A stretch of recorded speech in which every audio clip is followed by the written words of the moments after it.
नमस्कार विद्यार्थी मित्रांनो, आज आपण BA द्वितीय वर्षातील सत्र तिसरे या तिसऱ्या सत्रातील 5वी अभ्यासपत्रिका अभ्यासणार आहोत।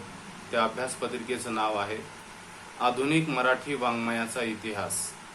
साधारणतः 1800 ते 1920 या सुरुवातीच्या कालखंडाचा विचार आपण या अभ्यासपत्रिकेमध्ये करणार आहोत।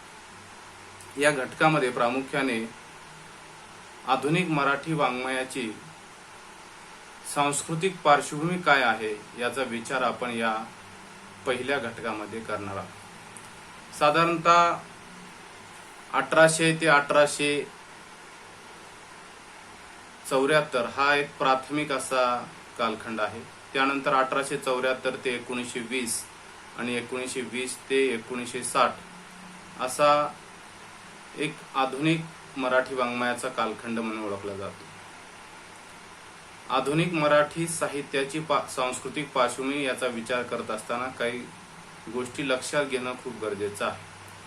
साहित्य, समाज आणि संस्कृती या तीन संकल्पना खूप महत्त्वाच्या आणि अनन्यसाधारण आणि एकमेकाशी निगडीत अशा स्वरूपाच्या या संकल्पना आहेत। या संकल्पना समजून घेणं एक इतिहासाचा एक साहित्याचा अभ्यासक म्हणून आपल्याला खूप गरजेचे आहे। या साहित्याच्या संकल्पनेचा विचार करत असताना प्रामुख्याने इंग्रजी कालखंडाचा विचार आपल्याला करणं खूप गरजेचं आहे।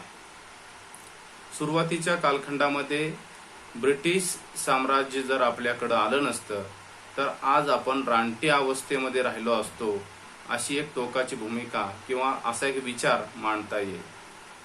इंग्रजी राज्यसत्तेमुळे जी एक सामाजिक सांस्कृतिक चळवळ सुरू झाली ती आजपर्यंत आपल्याला यशस्वी बनवण्यामध्ये, आजपर्यंतची जी यशोगाथा आहे या यशोगाथेमध्ये इंग्रजी साम्राज्याचं फार मोठं योगदान आपल्याला दिसून येतं आहे। सुरुवातीच्या कालखंडामध्ये इंग्रजी राज्यसत्ता ही काही मूठभर लोकांच्या माध्यमातून चालवली जात होती। मूठभर इंग्रजी अधिकारी आपल्याकडे आले होते आणि हे मूठभर इंग्रजी अधिकारी आपल्यावर सत्ता गाजवण्यासाठी त्यांना इथल्या ऐतिदेशी लोकांचा सहभाग खूप गरजेचा होता। म्हणून त्यांनी सुरुवातीला इथली भारतीय संस्कृती कशी आहे ही संस्कृती जाणून घेण्याचा प्रयत्न केला। त्यासाठी त्यांनी इतिहास, साहित्य, संस्कृती या सगळ्याचा एक अभ्यास करण्याचं काम त्यांनी केलेलं आहे। इतिहास संशोधनाचं फार मोठं काम या इंग्रजी अधिकाऱ्यानं केलेलं आहे। त्यामध्ये मोल्सवर्थचा फार मोठं योगदान आपल्याला पाहता येईल। त्याने अनेक शब्दकोश निर्माण केले। या शब्दकोशाच्या माध्यमातून मराठी भाषा जाणून घेण्याचा प्रयत्न त्यांनी केलेला आहे। मराठी भाषेचा अभ्यास कसा करता येईल इथपासूनचा विचार या मोल्सवर्थने आपल्या पुस्तकामध्ये केलेला आहे। हा शब्दकोश त्यांनी तयार केलेला आहे। एकंदरीत ही जी भाषा आहे ही भाषा आपण समजली पाहिजे, ही भाषा आपल्याला आली पाहिजे, तरच आपण सर्वसामान्य लोकांच्या जवळ जाऊन आपण ही सगळी भाषा समजून घेणार आहोत। या अनुषंगानं हा सगळा विचार आलेला आहे। भाषेसोबतच इथली संस्कृती जाणून घेण्याचं काम इंग्रजी अधिकाऱ्यानं केलेलं आहे। आणि मग या भाषेला समजून घेण्यासाठी म्हणून त्यांनी खऱ्या अर्थाने इथली जी पिढी आहे या पिढीला शिक्षण देण्याचं काम सुरू केलेलं आहे। अर्धवट शिक्षण झालेली ही पिढी या इंग्रजी अधिकाऱ्याच्या हाताखाली काम करू लागलेली आहे। काम झाल्यानंतर कारकुनी स्वरूपाचं शिक्षण त्यांना दिलं गेलेलं आहे आणि हे शिक्षण आजपर्यंत देखील आपल्याला त्याच पद्धतीचं शिक्षण या शाळा या संकल्पनेतून दिलं गेलेलं आहे। ही जी संकल्पना आहे ही शिक्षणाची पद्धती आहे ही मेकॅलेचा सिद्धांत जो आहे या जिरप्ता सिद्धांताच्या माध्यमातून ही शिक्षण व्यवस्था आज देखील आपल्याकडे चालू झालेली आहे। मराठी भाषेचा अभ्यास करत असताना मराठी भाषा कशी आहे, ती मराठी भाषेचे मूळ वर्ण कोणते आहेत इथपासूनचा अभ्यास या इंग्रजी अधिकाऱ्याने केलेला होता आणि तोच अभ्यास आपल्याला आज अध्यापनासाठी देण्यात आलेला आहे। तर एकंदर ही अर्धवट शिक्षित झालेली पिढी ही दप्तरामध्ये इंग्रजी दप्तरामध्ये काम करू लागली आणि त्यांना असं वाटू लागलं की आपण देखील इंग्रजी अधिकाऱ्यासारखं वागलं पाहिजे, राहिलं पाहिजे, बोललं पाहिजे. त्याच पद्धतीनं इंग्रजाचं अनुकरण करण्याचं काम इथल्या पिढीनं करायला सुरुवात केलेली आहे. आणि मग त्याच अनुषंगानं इंग्रजी अधिकारी ज्या पद्धतीनं पॅन्ट सूट घालतात, ज्या पद्धतीनं चहा पितात, या सगळ्या सवयी इथल्या पिढीनं लावून घेतलेल्या आहे. चहा नावाचा प्रकार हा आपल्याकडे इंग्रजांनीच आणलेला आहे. मुळात आपल्याकडं चहा नावाचा प्रकार हा अस्तित्वात नव्हता.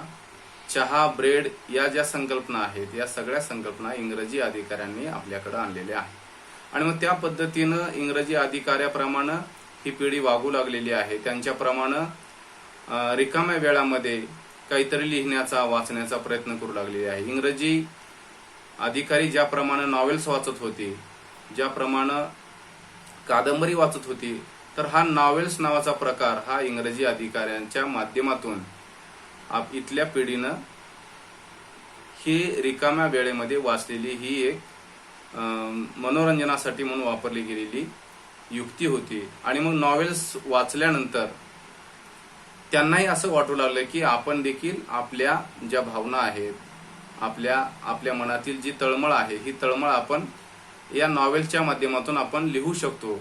म्हणून खऱ्या अर्थाने मराठी साहित्याच्या उदयाला या इंग्रजी कालखंडामध्ये सुरुवात झालेली आहे.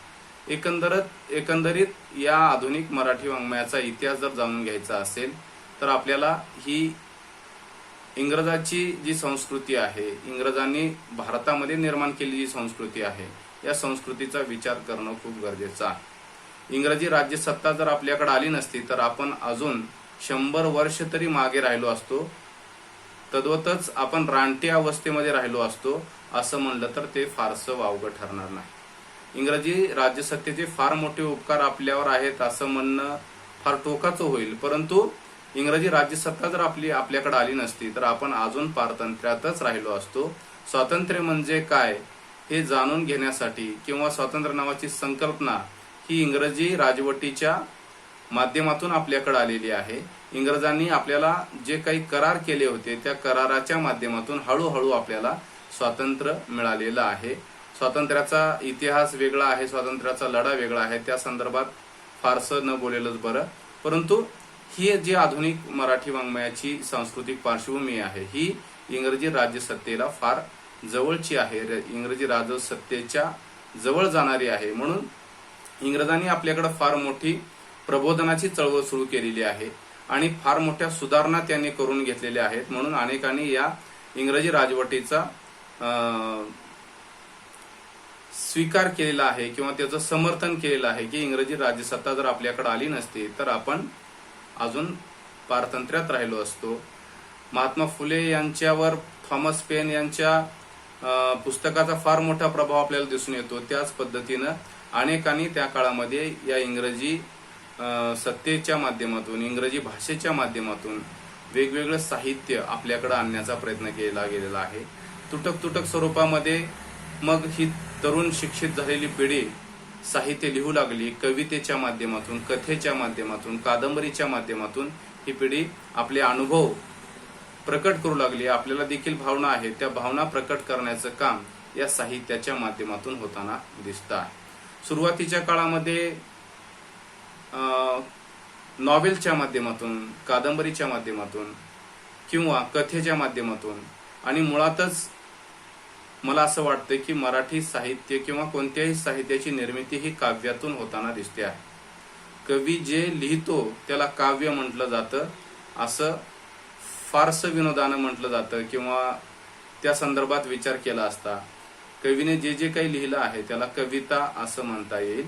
आणि मग त्या अनुषंगानं 1800 ते 1875 या कालखंडामध्ये काहीतरी फुटकळ अशा स्वरूपाचं साहित्य आपल्याकडं लिहिलं गेलेलं आहे.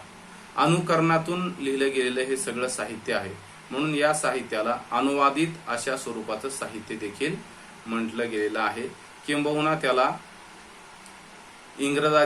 इंग्रजाळलेलं साहित्य असं देखील म्हटलं गेलेलं आहे. या सगळ्या बाबीचा विचार करत असताना या काळातील सामाजिक, सांस्कृतिक आणि राजकीय घडामोडीचा विचार करत असताना ही सगळी सांस्कृतिक पार्श्वभूमी समजून घेणं खूप गरजेचं आहे। या घटकामध्ये आपण साहित्य आणि समाज यांचा संबंध कसा आहे याचाही विचार करणार आहोत। साहित्य ही जी संकल्पना आहे, ही संकल्पना सहित सांगणारं ते साहित्य, म्हणजे जे जे काही चांगलं आहे ते सांगणारं सगळं साहित्य हे साहित्य या संकल्पनेमध्ये दिसून येतं आहे। चांगलं सांगणारं ते साहित्य म्हणजे कोणतंही साहित्य वाचल्यानं आपलं हित होत असेल, आपलं चांगलं होत असेल, आपलं भलं होत असेल तर त्याला साहित्य म्हटलं गेलेलं आहे। साहित्य आणि वाङ्मय या दोन वेगवेगळ्या अशा संकल्पना आहेत। वाङ्मय ही विस्तृत अशी संकल्पना आहे। जे जे वाकमय ते ते वाङ्मय, जे मुखावाटे बोलले जाते त्याला वाङ्मय असं म्हटलं जातं। उदाहरणार्थ, आपण सकाळी सकाळी उठल्याबरोबर जे वर्तमानपत्र वाचतो त्याचा समावेश वाङ्मयामध्ये होतो। इतिहासाची पुस्तकं वाचो, विज्ञानाची पुस्तकं वाचतो, या सगळ्याचा समावेश वाङ्मयामध्ये होताना दिसतो आहे। जे जे मुखावाटे बोलले जातं त्याला वाङ्मय असं म्हटलं जातं आणि त्याच्यातलाच एक लहान असा भाग म्हणजे साहित्य होय। या साहित्यामध्ये वेगवेगळे साहित्याचे प्रकार आपल्याला दिसून येतात। त्यामध्ये कविता आली, कथा आली, कादंबरी आली, नाटक, निबंध या सगळ्या गोष्टीचा समावेश होताना दिसतो आहे। ललित साहित्य आणि ललितेतर साहित्य हा त्याच्या पुढचा असा एक मुद्दा आहे। ज्या साहित्यामध्ये लालित्य उतरलेलं आहे त्याला ललित साहित्य असं म्हटलं गेलेलं आहे। मग सगळं साहित्य ललित साहित्य होतंय का? तर होत नाही।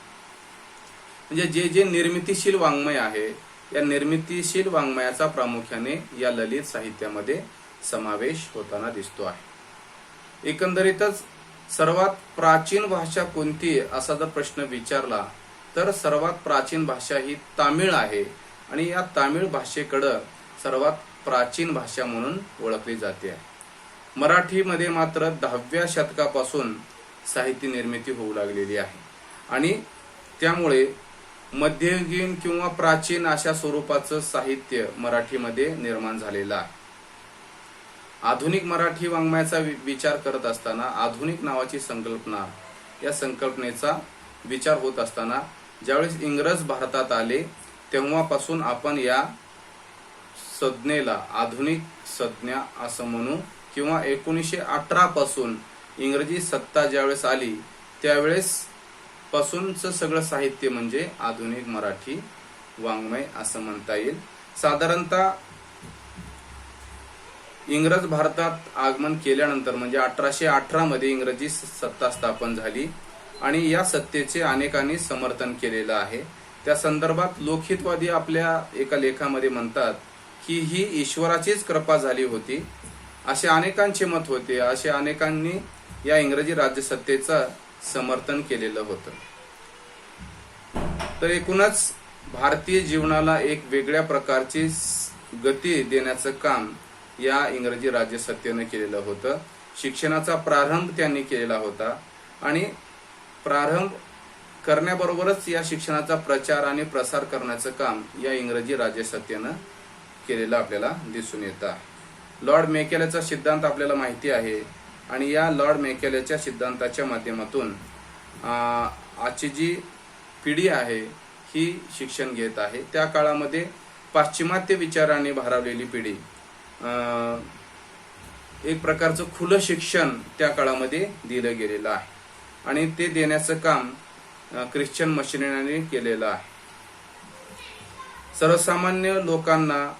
सर्वसामान्य लोकांना शिक्षणाची दारी खुलं करून देण्याचं काम या इंग्रजांनी भारतीयांसाठी केलेले आहे।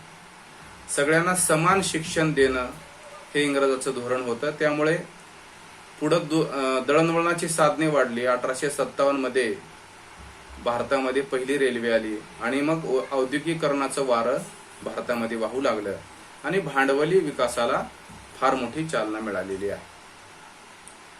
इंग्रजांनी सुरू केलेल्या अनेक व्यवस्था आज देखील आपल्याकडे दिसून येत आहेत आणि त्यामध्ये आमूलाग्र स्वरूपाचं बदल होताना दिसत आहे. आजची जी महसुली व्यवस्था आहे ही महसुली व्यवस्था इंग्रजांनीच निर्माण केलेली आहे. एकूणच विज्ञाननिष्ठ दृष्टी ही नेहमी समाजाशी संघर्ष करीत असते. त्याच पद्धतीनं भारतीय माणूस त्या पद्धतीने विचार करण्यासाठी हातबल झाला होता आणि मग युरोपियन राजक्रांतीतून खऱ्या अर्थाने स्वातंत्र्य, समता, बंधुता ही तत्वे इंग्रजांनी भारतामध्ये आणलेली आहेत आणि या नवीन विचारसरणीतून विज्ञानाची प्रचिती भारतात आलेली आहे. आणि या इंग्रजासोबतच ही ख्रिश्चन मशिनरी आपल्याकडे आलेली आहे. त्याने वेगवेगळ्या सुधारणा आपल्यामध्ये घडवून आणलेल्या आहेत. ख्रिश्चन मशिनरीमुळेच आम्ही आमच्याबद्दल विचार करू लागलो. 1818 नंतर हा आधुनिकतेचा कालखंड, या नव्या विचारांच्या अनेक चळवळी समाजामध्ये सुरू झाल्या. त्याचा परिणाम सांस्कृतिक आणि वाङ्मयीन जीवनावर झाला. आधुनिक काळात जी ग्रंथरचना झाली ती लौकिक जीवनावर प्रकाश टाकणारी होती. सामाजिक बदलाच्या स्वरूपात ग्रंथरचना व दुसरी नाविन्यपूर्ण रचना अशी विभागणी याची करता येईल. शिक्षणाला आवश्यक असणाऱ्या पुस्तकांची निर्मिती व मुंबई, मद्रास, कलकत्ता येथे 1857 साली इंग्रजांनी विद्यापीठे सुरू केलेली आहे. 19वे शतक एका अर्थाने महाराष्ट्रात नव्हे तर भारतासाठीच आधुनिकतेचा पाया घालणारे शतक म्हणून ओळखलं जातं. प्रामुख्याने विद्यापीठाची निर्मिती झाल्यानंतर ग्रंथ निर्मिती होऊ लागली. ग्रंथ निर्मिती ही प्रामुख्याने ज्ञानाच्या उपासनेसाठी असल्यामुळे शिक्षणाच्या प्रसारासाठी ग्रंथ निर्मिती ही 19व्या शतकामध्ये झालेली आपल्याला दिसून येते आहे. अनेक ग्रंथ अनुवादित अशा स्वरूपाचे निर्माण झालेले आहेत. त्यामध्ये दक्षिणा प्राइज नावाची कमिटी निर्माण झाली आणि ही कमिटी मराठी वाङ्मयाला प्रोत्साहन देण्याचं काम त्यांनी केलेलं आहे. उत्कृष्ट वाङ्मयाला बक्षीस देण्याचं काम त्या काळामध्ये ही दक्षिणा प्राइज कमिटी करताना आपल्या दिसते आहे. 1856 नंतर ललित लेखनालाही बक्षिसे देण्यात आलेली आहेत. नवे ज्ञान लोकांना देणे ही त्या काळची ग्रंथरचनेची एक प्रेरणा होती. त्यामुळे अनेक लेखकांनी त्या काळच्या नियतकालिकांचाही समावेश त्यामध्ये आपल्याला होताना दिसतो आहे. ज्ञान आणि प्रकाश या दोन शब्दाला घेऊन त्या काळामध्ये अनेक नियतकालिके प्रकाशित झालेली आपल्याला दिसते आहे. व्याकरण, शब्दकोश याची निर्मिती त्या काळामध्ये झालेली आहे.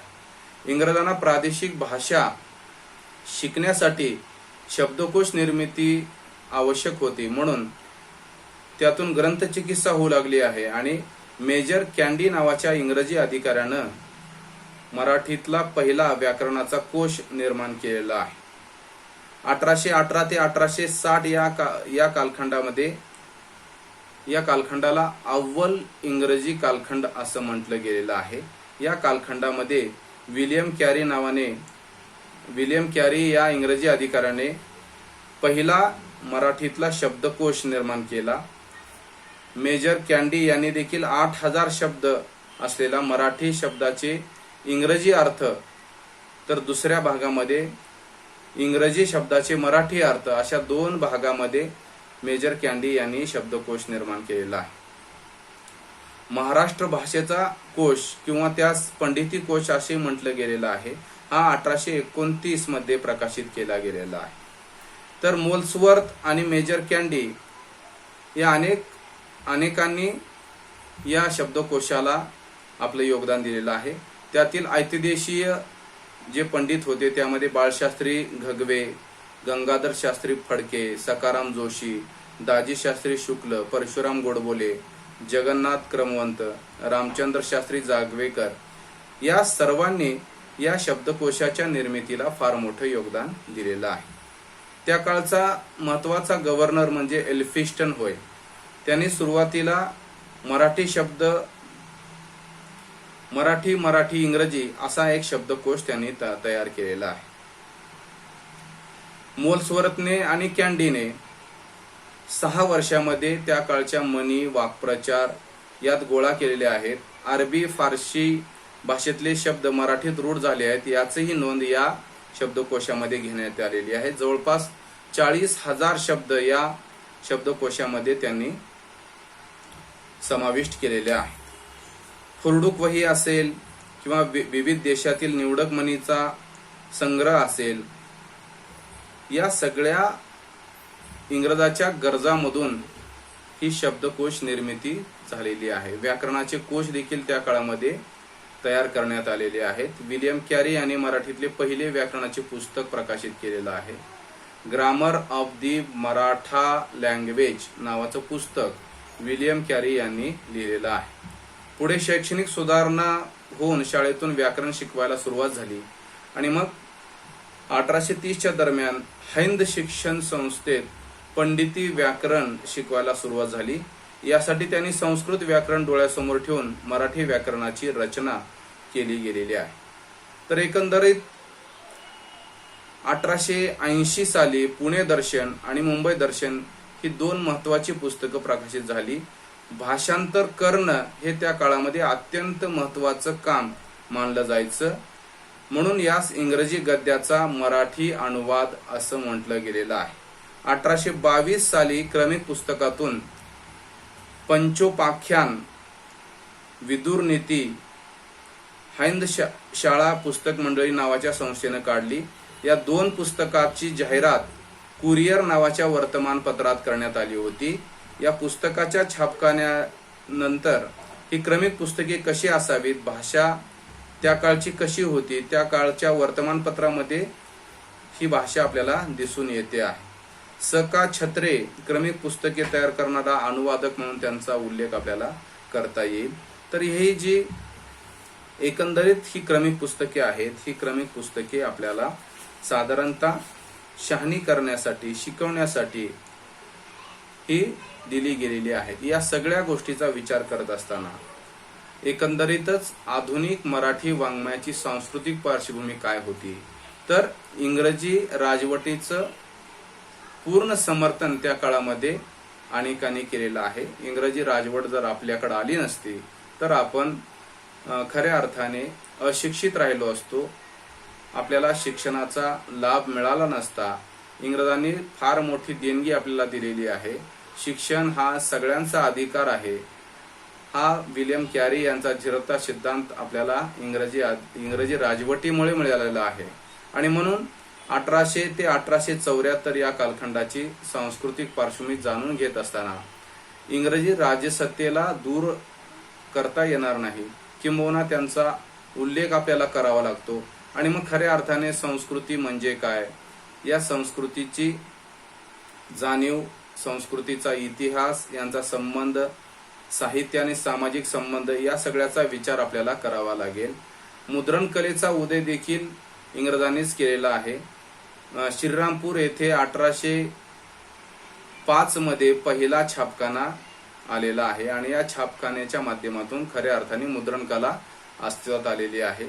या अगोदर मध्ययुगीन काळामध्ये आपण मौखिक स्वरूपाचं साहित्य लिहिलं गेलेलं आहे. ते सगळं मुखोद्गत अशा स्वरूपाचं साहित्य होतं. ते मुखोद्गत झालेलं साहित्य हे आपल्याकडं मुद्रण कलेच्या माध्यमातून, मुद्रणाच्या माध्यमातून आपल्या समोर आज देखील अस्तित्वात आहे. तर वेगवेगळ्या धार्मिक प्रबोधनाच्या चळवळी त्या काळामध्ये आलेल्या आहेत. मागास सांगितल्याप्रमाणे अनेक नियतकालिकांचा उदय झालेला आहे आणि एक प्रकारची आधुनिक साहित्याची एक पार्श्वभूमी आपल्याकडे तयार झालेली आहे. तोडक्या फोडक्या शब्दामध्ये आपल्या भावना त्या काळचे लेखक, कवी प्रकट करू लागले आहेत. हीच खऱ्या अर्थाने आधुनिक मराठी वाङ्मयाची सांस्कृतिक पार्श्वभूमी आहे, तिची सुरुवात आहे असं म्हटलं तर आपल्याला फारसं वावगं ठरणार नाही. एकंदरीत या घटकामध्ये आपण आधुनिक मराठी वाङ्मयाची सांस्कृतिक पार्श्वभूमी कशी आहे याविषयीचं चिंतन केलेलं आहे. या घटकाच्या माध्यमातून आपल्याला आधुनिक मराठी वाङ्मय कशा स्वरूपाचा आहे त्याचा विचार आपल्याला पुढच्या घटकामध्ये करायचा आहे. 2 घटक किंवा 2 वाङ्मय प्रकार आपल्याला या सत्रासाठी अभ्यासायचे आहेत.